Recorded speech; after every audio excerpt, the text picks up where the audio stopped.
بسم اللہ الرحمن الرحیم، شروع اللہ کے نام سے جو رحمان و رحیم ہے۔ والشمس وضحاها والقمر اذا تلاها والنهار اذا جلاها والليل اذا يغشاها والسماء وما بناها۔ سورج اور اس دھوپ کی قسم اور چاند کی قسم جبکہ وہ اس کے پیچھے آتا ہے، اور دن کی قسم جبکہ وہ سورج کو نمایاں کر دیتا ہے، اور رات کی قسم جبکہ وہ سورج کو ڈھانک لیتی ہے، اور آسمان کی اور اس ذات کی قسم جس نے اسے قائم کیا۔ دھوپ کی قسم اصل میں لفظ ضحیٰ استعمال کیا گیا ہے جو سورج کی روشنی اور اس کی حرارت دونوں پر دلالت کرتا ہے۔ اگرچہ عربی زبان میں اس کے معروف معنی چاشت کے وقت کے ہیں، جبکہ سورج طلوع ہونے کے بعد خاصا بلند ہو جاتا ہے، لیکن جب سورج چڑھتا ہے تو صرف روشنی ہی نہیں دیتا بلکہ گرمی بھی دیتا ہے۔ اس لیے ضحیٰ کا لفظ جب سورج کی طرف منسوب ہو تو اس کا پورا مفہوم اس کی روشنی یا اس کی بدولت نکلنے والے دن کے بجائے اس کی دھوپ ہی سے زیادہ صحیح طور پر ادا ہوتا ہے۔ ڈھانک لیتی ہے، یعنی رات کی آمد پر سورج چھپ جاتا ہے اور اس کی روشنی رات بھر غائب رہتی ہے۔ اس کیفیت کو یوں بیان کیا گیا ہے کہ رات سورج کو ڈھانک لیتی ہے، کیونکہ رات کی اصل حقیقت سورج کا افق سے نیچے اتر جانا ہے، جس کی وجہ سے اس کی روشنی زمین کے اس حصے تک نہیں پہنچ سکتی جہاں رات طاری ہو گئی ہو۔ اسے قائم کیا، یعنی چھت کی طرح اسے زمین پر اٹھا کھڑا کیا۔ اس آیت اور اس کے بعد کی دو آیتوں میں ماں کا لفظ استعمال ہوا ہے، یعنی ماں بناہا اور ماں طحاہا اور ماں سواہا۔ اس لفظ ماں کو مفسرین کے گروہ نے مصدری معنوں میں لیا ہے، اور وہ ان آیتوں کا مطلب یہ بیان کرتے ہیں کہ آسمان اور اس کے قائم کیے جانے کی قسم،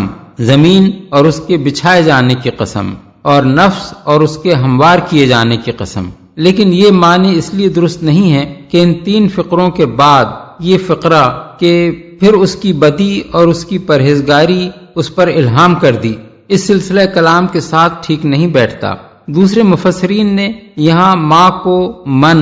یا الذی کے معنی میں لیا ہے، اور وہ ان فقروں کا مطلب یہ لیتے ہیں کہ جس نے آسمان کو قائم کیا، جس نے زمین کو بچھایا اور جس نے نفس کو ہموار کیا۔ یہی دوسرا مطلب ہمارے نزدیک صحیح ہے، اور اس پر یہ اعتراض نہیں ہو سکتا کہ ماں عربی زبان میں بے جان اشیاء اور بے عقل مخلوقات کے لیے استعمال ہوتا ہے۔ خود قرآن میں اس کی بکثرت مثالیں موجود ہیں کہ ماں کو من کے معنی میں استعمال کیا گیا ہے۔ مثلا وَلَا أَنْتُمْ عَابِدُونَ مَا أَعْبُدُ، یعنی اور نہ تم اس کی عبادت کرنے والے ہو جس کی میں عبادت کرتا ہوں۔ فَانْكَحُوا مَا طَابَ لَكُم مِّنَ النِّسَاءِ، یعنی پس عورتوں میں سے جو تمہیں پسند آئیں ان سے نکاح کر لو۔ وَلَا تَنْكِحُوا مَا نَكَحَ آبَاؤُكُم مِّنَ النِّسَاءِ، یعنی اور جن عورتوں سے تمہارے باپوں نے نکاح کیا ہو ان سے نکاح نہ کرو۔ وَالْأَرْضِ وَمَا طَحَاهَا وَنَفْسٍ وَمَا سَوَّاهَا فَأَلْهَمَهَا فُجُورَهَا وَتَقْوَاهَا قَدْ أَفْلَحَ مَنْ زَكَّاهَا وَقَدْ خَابَ مَنْ دَسَّاهَا۔ اور زمین کی اور اس ذات کی قسم جس نے اسے بچھایا، اور نفس انسانی کی اور اس ذات کی قسم جس نے اسے ہموار کیا، پھر اس کی بدی اور اس کی پرہیزگاری اس پر الہام کر دی۔ یقیناً فلاح پا گیا وہ جس نے نفس کا تزکیہ کیا، اور نامراد ہوا وہ جس نے اس کو دبا دیا، جس نے اسے ہموار کیا۔ ہموار کرنے سے مراد یہ ہے کہ اس کو ایسا جسم عطا کیا جو اپنے قامت راست اور اپنے ہاتھ پاؤں اور اپنے دماغ کے اعتبار سے انسان کی سی زندگی بسر کرنے کے لیے موزوں ترین تھا۔ اس کو دیکھنے،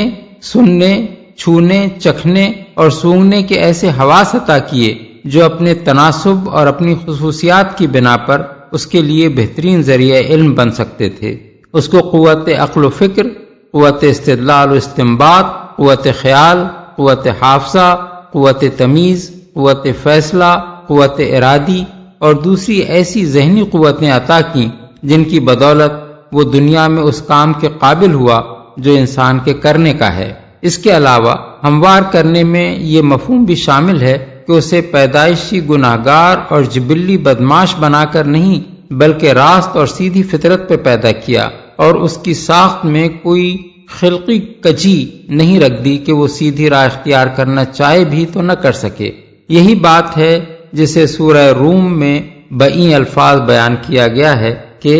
فطرت اللہ التی فطر الناس علیہا، یعنی قائم ہو جاؤ اس فطرت پر جس پر اللہ تعالیٰ نے انسانوں کو پیدا کیا ہے، آیت 30۔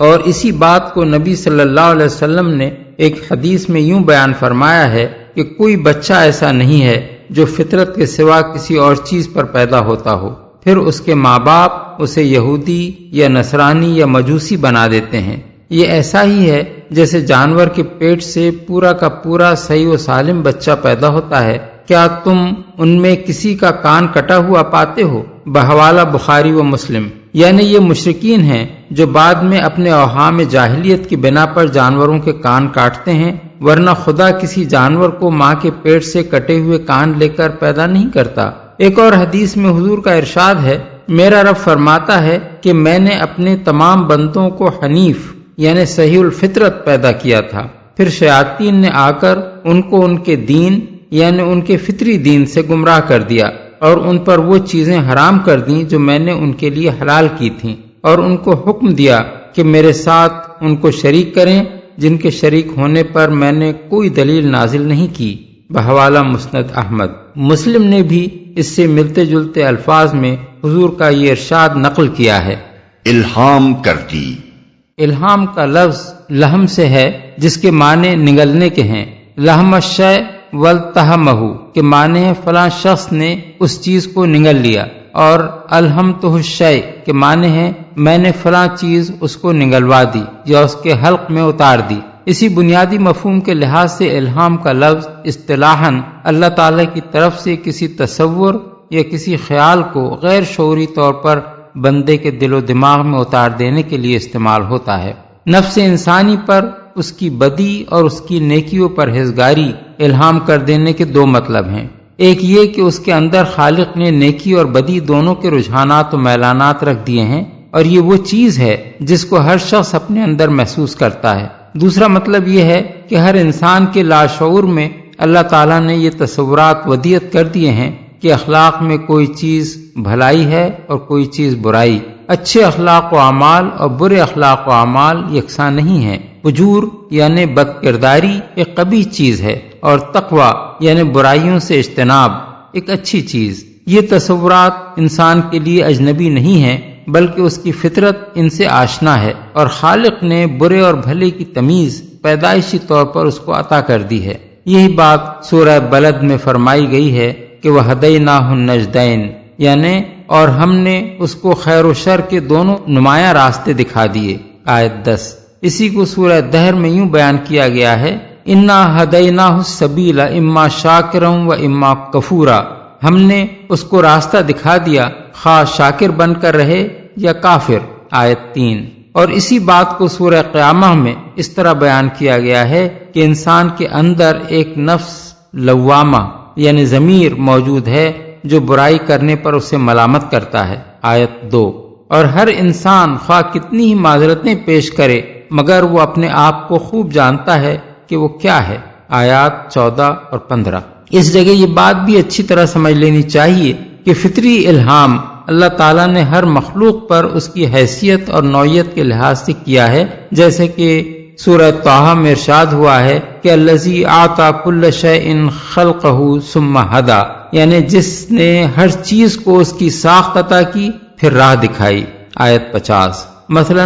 حیوانات کی ہر نوع کو اس کی ضروریات کے مطابق الہامی علم دیا گیا ہے، جس کی بنا پر مچھلی کو آپ سے آپ تیرنا، پرندے کو اڑنا، شہد کی مکھی کو چھتا بنانا اور بے کو گھونسلہ تیار کرنا آ جاتا ہے۔ انسان کو بھی اس کی مختلف حیثیتوں کے لحاظ سے الگ الگ قسم کے الہامی علوم دیے گئے ہیں۔ انسان کی ایک حیثیت یہ ہے کہ وہ ایک حیوانی وجود ہے، اور اس حیثیت سے جو الہامی علم اس کو دیا گیا ہے اس کی ایک نمایاں ترین مثال بچے کا پیدا ہوتے ہی ماں کا دودھ چوسنا ہے، جس کی تعلیم اگر خدا نے فطری طور پر اسے نہ دی ہوتی تو کوئی اسے یہ فن نہ سکھا سکتا تھا۔ اس کی دوسری حیثیت یہ ہے کہ وہ ایک عقلی وجود ہے۔ اس حیثیت سے خدا نے انسان کی آفرینش کے آغاز سے مسلسل اس کو الہامی رہنمائی دی ہے، جس کی بدولت وہ پے در پے اکتشافات اور ایجادات کر کے تمدن میں ترقی کرتا رہا ہے۔ ان ایجادات و اکتشافات کی تاریخ کا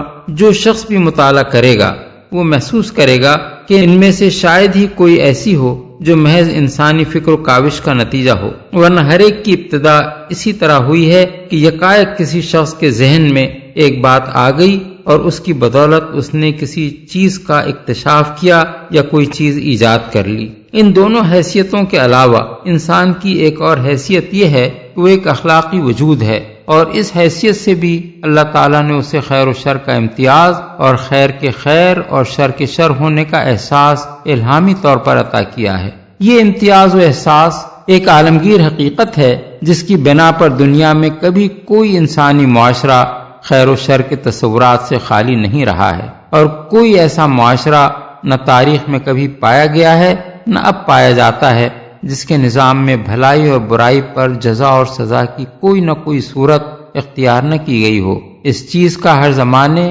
ہر جگہ اور ہر مرحلہ تہذیب و تمدن میں پایا جانا اس کے فطری ہونے کا صریح ثبوت ہے، اور مزید برآں یہ اس بات کا ثبوت بھی ہے کہ ایک خالق حکیم و دانا نے اسے انسان کی فطرت میں ودیت کیا ہے، کیونکہ جن اجزاء سے انسان مرکب ہے اور جن قوانین کے تحت دنیا کا مادی نظام چل رہا ہے ان کے اندر کہیں اخلاق کے ماخذ کی نشاندہی نہیں کی جا سکتی۔ جس نے اس کو دبا دیا،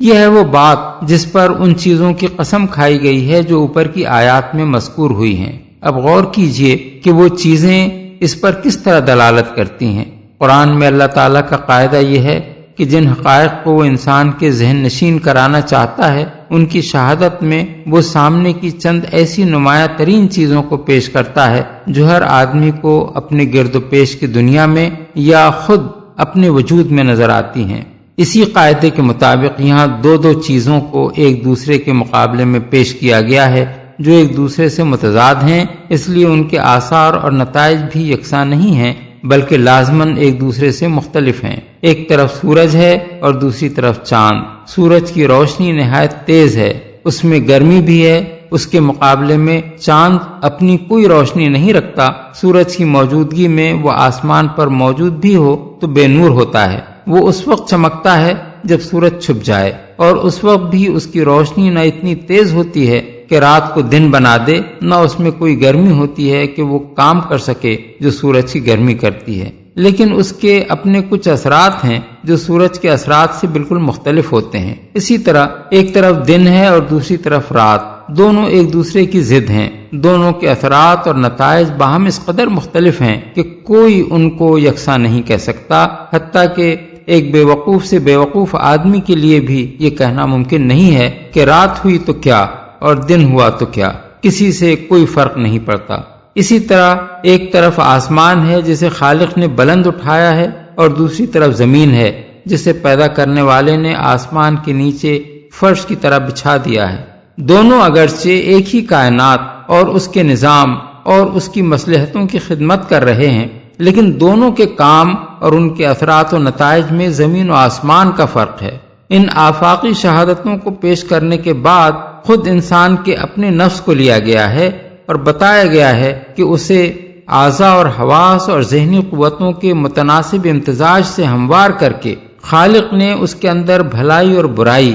دونوں کے میلانات، رجحانات اور محرکات رکھ دیے ہیں جو ایک دوسرے کی ضد ہیں، اور الہامی طور پر اسے ان دونوں کا فرق سمجھا دیا ہے کہ ایک فجور ہے اور وہ بری چیز ہے، اور دوسرا تقوی ہے اور وہ اچھی چیز۔ اب اگر سورج اور چاند، دن اور رات، زمین اور آسمان یکساں نہیں ہیں بلکہ ان کے اثرات اور نتائج ایک دوسرے سے لازماً مختلف ہیں، تو نفس کا فجور اور تقوی دونوں ایک دوسرے کی ضد ہونے کے باوجود یکساں کیسے ہو سکتے ہیں؟ انسان خود اس دنیا میں بھی نیکی اور بدی کو یکساں نہیں سمجھتا اور نہیں مانتا، خواہ اس نے اپنے بنائے ہوئے فلسفوں کی روح سے خیر و شر کے کچھ بھی معیار تجویز کر لیے ہوں۔ بہرحال جس چیز کو بھی وہ نیکی سمجھتا ہے اس کے متعلق وہ یہ رائے رکھتا ہے کہ وہ قابل قدر ہے، تعریف اور صلے اور انعام کی مستحق ہے، بخلاف اس کے جس چیز کو بھی وہ بدی سمجھتا ہے اس کے بارے میں اس کی اپنی بے لاگ رائے یہ ہے کہ وہ مذمت اور سزا کی مستحق ہے، لیکن اصل فیصلہ انسان کے ہاتھ میں نہیں ہے بلکہ اس خالق کے ہاتھ میں ہے جس نے انسان کا فجور اور تقوی اس پر الہام کیا ہے۔ فجور وہی ہے جو خالق کے نزدیک فجور ہے اور تقوی وہی ہے جو اس کے نزدیک تقوی ہے۔ خالق کے ہاں ان دونوں کے دو الگ نتائج ہیں، ایک کا نتیجہ یہ ہے کہ جو اپنے نفس کا تزکیہ کرے وہ فلاح پائے، اور دوسرے کا نتیجہ یہ ہے کہ جو اپنے نفس کو دبا دے وہ نامراد ہو۔ تزکیے کے معنی ہیں پاک کرنا، ابھارنا اور نشو و نما دینا۔ سیاق و سباق سے اس کا صاف مطلب یہ ہے کہ جو اپنے نفس کو فجور سے پاک کرے، اس کو ابھار کر تقوی کی بلندی پر لے جائے اور اس کے اندر بھلائی کو نشو و نما دے، وہ فلاح پائے گا۔ اس کے مقابلے میں دساہا کا لفظ استعمال کیا گیا ہے جس کا مصدر تصدیہ ہے۔ تصدیہ کے معنی دبانے، چھپانے، اغوا کرنے اور گمراہ کر دینے کے ہیں۔ سیاق و سباق سے اس کا مطلب بھی واضح ہو جاتا ہے کہ وہ شخص نامراد ہوگا جو اپنے نفس کے اندر پائے جانے والے نیکی کے رجحانات کو ابھارنے اور نشو و نما دینے کے بجائے ان کو دبا دے، اس کو بہکا کر برائی کے رجحانات کی طرف لے جائے اور فجور کو اس پر اتنا غالب کر دے کہ تقوی اس کے نیچے اس طرح چھپ کر رہ جائے جیسے ایک لاش قبر پر مٹی ڈال دینے کے بعد چھپ جاتی ہے۔ بعض مفسرین نے اس آیت کے معنی یہ بیان کیے ہیں کہ قد افلح من زکی اللہ نفسہ وقد خاب من دس اللہ نفسہ، یعنی فلاح پا گیا وہ جس کے نفس کو اللہ نے پاک کر دیا اور نامراد ہوا وہ جس کے نفس کو اللہ نے دبا دیا۔ لیکن یہ تفسیر اول تو زبان کے لحاظ سے قرآن کے طرز بیان کے خلاف ہے، کیونکہ اگر اللہ تعالیٰ کو یہی بات کہنی مقصود ہوتی تو وہ یوں فرماتا کہ قد افلحت من زکاہ اللہ وقد خابت من دساہ اللہ، یعنی فلاح پا گیا وہ نفس جس کو اللہ نے پاک کر دیا اور نامراد ہو گیا وہ نفس جس کو اللہ نے دبا دیا۔ دوسرے یہ تفسیر اسی موضوع پر قرآن کے دوسرے بیانات سے ٹکراتی ہے۔ سورہ اعلیٰ میں اللہ تعالیٰ کا ارشاد ہے قد افلح من تزکا، یعنی فلاح پا گیا وہ جس نے پاکیزگی اختیار کی، آیت 14۔ سورہ عبسہ میں اللہ تعالیٰ نے رسول اللہ صلی اللہ علیہ وسلم کو خطاب کر کے فرمایا وما علیک الا یزکا، یعنی اور تم پر کیا ذمہ داری ہے اگر وہ پاکیزگی نہ اختیار کرے۔ ان دونوں آیتوں میں پاکیزگی اختیار کرنا بندے کا فعل قرار دیا گیا ہے۔ اس کے علاوہ قرآن میں جگہ جگہ یہ حقیقت بیان کی گئی ہے کہ اس دنیا میں انسان کا امتحان لیا جا رہا ہے۔ مثلا سورہ دہر میں فرمایا ہم نے انسان کو ایک مخلوط نطفے سے پیدا کیا تاکہ اس کی آزمائش کریں، اسی لیے اسے ہم نے سمیع و بصیر بنایا، آیت 2۔ اور سورہ ملک میں فرمایا جس نے موت اور زندگی کو ایجاد کیا تاکہ تمہیں آزمائے کون تم میں بہتر عمل کرنے والا ہے، آیت 2۔ اب یہ ظاہر ہے کہ امتحان سرے سے ہی بے معنی ہو جاتا ہے اگر امتحان لینے والا پہلے ہی ایک امیدوار کو ابھار دے اور دوسرے کو دبا دے۔ اس لیے صحیح تفسیر وہی ہے جو قتادہ، اکرمہ، مجاہد اور سعید بن جبیر نے بیان کی ہے کہ زکاہا اور دساہا کا فاعل بندہ ہے نہ کہ خدا۔ رہی وہ حدیث جو ابن ابی حاتم نے ان جویبر بن سعید ان الضحاک ان ابن عباس کی سند سے نقل کی ہے کہ خود رسول اللہ صلی اللہ علیہ وسلم نے اس آیت کا مطلب یہ بیان فرمایا کہ افلحت نفس زکاہ اللہ عز وجل، یعنی فلاح پا گیا وہ نفس جس کو اللہ عز وجل نے پاک کر دیا۔ تو یہ ارشاد در حقیقت حضور سے ثابت نہیں ہے کیونکہ اس کی سند میں جویبر متروک الحدیث ہے اور ابن عباس سے ضحاک کی ملاقات نہیں ہوئی ہے۔ البتہ وہ حدیث صحیح ہے جو امام احمد مسلم، نسائی اور ابن ابی شیبہ نے حضرت زید بن ارقم سے روایت کی ہے کہ حضور یہ دعا مانگا کرتے تھے کہ اللہم آت نفسی تقواہا وزکھا انت خیر من زکاہا انت ولیہا و مولاہا، یعنی خدایا میرے نفس کو اس کا تقوی عطا کر اور اس کو پاکیزہ کر، تو ہی وہ بہتر ہستی ہے جو اس کو پاکیزہ کرے، تو ہی اس کا سرپرست اور مولا ہے۔ اسی سے ملتے جلتے الفاظ میں حضور کی یہ دعا حضرت عبداللہ بن عباس سے طبرانی، ابن مردویہ اور ابن المنذر نے اور حضرت عائشہ سے امام احمد نے نقل کی ہے۔ اس کا مطلب در حقیقت یہ ہے کہ بندہ تو صرف تقوی اور تزکیہ کی خواہش اور طلب ہی کر سکتا ہے، رہا اس کا نصیب ہو جانا تو بہرحال اللہ ہی کی توفیق پر منحصر ہے، اور یہی حال تزکیہ کا بھی ہے۔ اللہ زبردستی کسی کے نفس کو نہیں دباتا، مگر جب بندہ اس پر تل جائے تو اللہ تعالیٰ اسے تقوی اور تزکیہ کی توفیق سے محروم کر دیتا ہے اور اسے چھوڑ دیتا ہے کہ اپنے نفس کو جس گندگی کے ڈھیر میں دبانا چاہے دبا دے۔ كذبت ثمود بطغواها إذ انبعث أشقاها فقال لهم رسول الله ناقة الله وسقياها۔ سمود نے اپنی سرکشی کی بنا پر جھٹلایا۔ جب اس قوم کا سب سے زیادہ شقی آدمی بپھر کر اٹھا تو اللہ کے رسول نے ان لوگوں سے کہا کہ خبردار اللہ کی اونٹنی کو ہاتھ نہ لگانا اور اس کے پانی پینے میں مانے نہ ہونا۔ سمود نے اوپر کی آیات میں جن باتوں کو اصولاً بیان کیا گیا ہے، اب انہی کی وضاحت ایک تاریخی نظیر سے کی جا رہی ہے۔ یہ کس بات کی نظیر ہے اور اوپر کے بیان سے اس کا کیا تعلق ہے؟ اس کو سمجھنے کے لیے قرآن مجید کے دوسرے بیانات کی روشنی میں ان دو بنیادی حقیقتوں پر اچھی طرح غور کرنا چاہیے جو آیات 7 تا 10 میں بیان کی گئی ہیں۔ اولاً ان میں فرمایا گیا ہے کہ نفس انسانی کو ایک ہموار و مستقیم فطرت پر پیدا کر کے اللہ تعالیٰ نے اس کا فجور اور اس کا تقوی اس پر الہام کر دیا۔ قرآن اس حقیقت کو بیان کرنے کے ساتھ یہ بھی واضح کرتا ہے کہ فجور و تقوی کا یہ الہامی علم اس بات کے لیے کافی نہیں ہے کہ ہر شخص خود ہی اس سے تفصیلی ہدایت حاصل کر لے، بلکہ اس غرض کے لیے اللہ تعالیٰ نے وحی کے ذریعے سے انبیاء علیہ السلام کو مفصل ہدایت دی، جس میں وضاحت کے ساتھ یہ بتا دیا گیا کہ فجور کا اطلاق کن کن چیزوں پر ہوتا ہے جن سے بچنا چاہیے، اور تقوی کس چیز کا نام ہے اور وہ کیسے حاصل ہوتا ہے۔ اگر انسان وحی کے ذریعے سے آنے والی اس واضح ہدایت کو قبول نہ کرے تو وہ نہ فجور سے بچ سکتا ہے نہ تقوی کا راستہ پا سکتا ہے۔ ثانیاً ان آیات میں فرمایا گیا ہے کہ جزا اور سزا وہ لازمی نتائج ہیں جو فجور اور تقوی میں سے کسی ایک کے اختیار کرنے پر مترتب ہوتے ہیں۔ نفس کو فجور سے پاک کرنے اور تقوی سے ترقی دینے کا نتیجہ فلاح ہے، اور اس کے اچھے رجحانات کو دبا کر فجور میں غرق کر دینے کا نتیجہ نامرادی اور ہلاکت و بربادی۔ اسی بات کو سمجھانے کے لیے ایک تاریخی نظیر پیش کی جا رہی ہے، اور اس کے لیے سمود کی قوم کو بطور نمونہ لیا گیا ہے، کیونکہ پچھلی تباہ شدہ قوموں میں سے جس قوم کا علاقہ اہل مکہ سے قریب ترین تھا وہ یہی تھی۔ شمالی حجاز میں اس کے تاریخی آثار موجود تھے جن سے اہل مکہ شام کی طرف اپنے تجارتی سفروں میں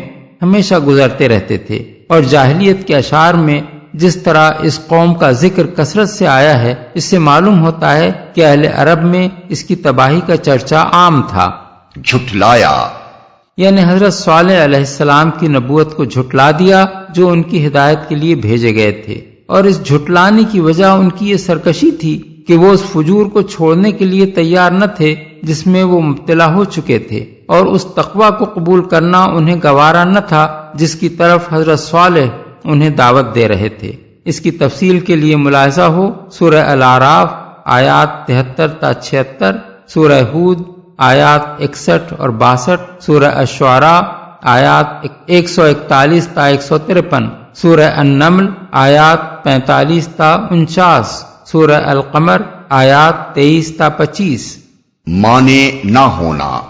قرآن مجید میں دوسرے مقامات پر اس کی تفصیل یہ بتائی گئی ہے کہ سمود کے لوگوں نے حضرت صالح کو چیلنج دیا تھا کہ اگر تم سچے ہو تو کوئی نشانی یعنی معجزہ پیش کرو، اس پر حضرت صالح نے ایک اونٹنی کو معجزے کے طور پر ان کے سامنے حاضر کر دیا اور ان سے کہا کہ یہ اللہ کی اونٹنی ہے، یہ زمین میں جہاں چاہے گی چرتی پھرے گی، ایک دن سارا پانی اس کے لیے مخصوص ہوگا اور دوسرا دن تم سب کے لیے اور تمہارے جانوروں کے لیے رہے گا۔ اگر تم نے اس کو ہاتھ لگایا تو یاد رکھو کہ تم پر سخت عذاب نازل ہو جائے گا۔ اس پر وہ کچھ مدت تک ڈرتے رہے، پھر انہوں نے اپنے اس سب سے زیادہ شریر اور سرکش سردار کو پکارا کہ اس اونٹنی کا قصہ تمام کر دے، اور وہ اس کام کا ذمہ لے کر اٹھ کھڑا ہوا۔ سورہ الاعراف آیت 73،